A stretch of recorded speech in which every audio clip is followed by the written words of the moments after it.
Good morning and welcome to Between the Covers. I am your host, Jeffrey Yorio, and I thank you for your time and your ear. Today's reading is from the book Dark Angel by Michaela A. E.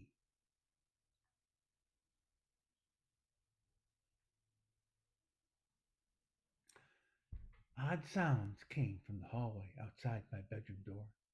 My eyes popped open when the scratching and grunting grew louder, drawing nearer to my room. I sat straight up in the darkness. Shadows danced and deepened as clouds moved back and forth outside the far window. I turned to look at the closed doors.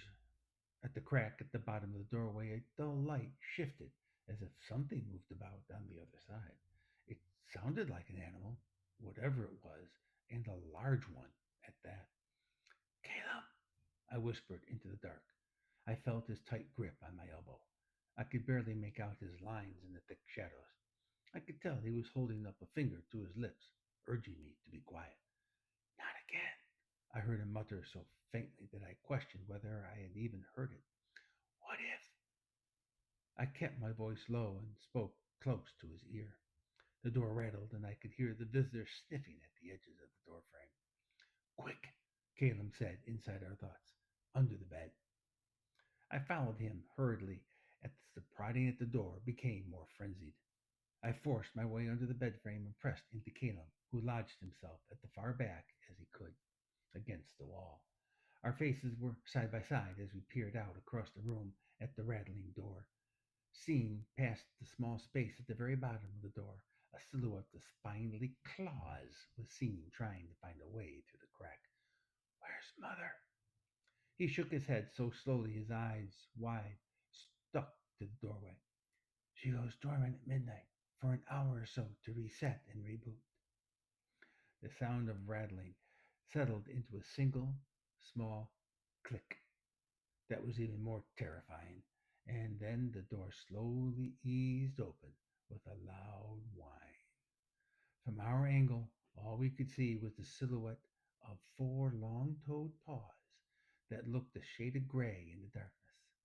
I held my breath as one paw treaded forward, flattening into the carpet at the center of the room. Another followed as its snout lowered to the ground, frantically searching for us. I could barely make out any details, but as soon as it moved in front of the window, blocking the small bit of light left, the room grew suddenly darker. It loomed, large and threatening, in the spot for a long time.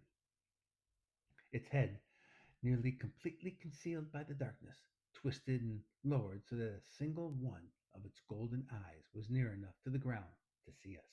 It huffed, and I heard the low crack of its jaw slowly opening into a slobbering snarl.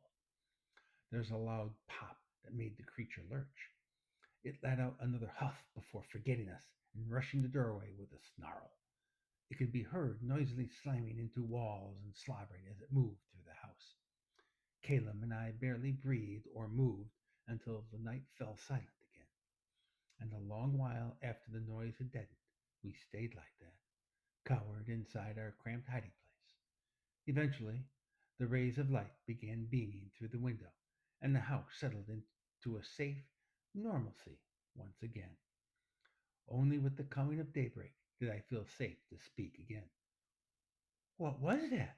I turned to Caleb, who had become a weird shade of white. He eyed me without moving a muscle and said, Night terror. How did it get into the house? I asked, still hesitant to move out from under the bed. His eyes narrowed as he considered me. His lips pressed into a flat line. I guess I have no choice but to tell you about the other side of Whitethorn, he said. Thank you, and salute.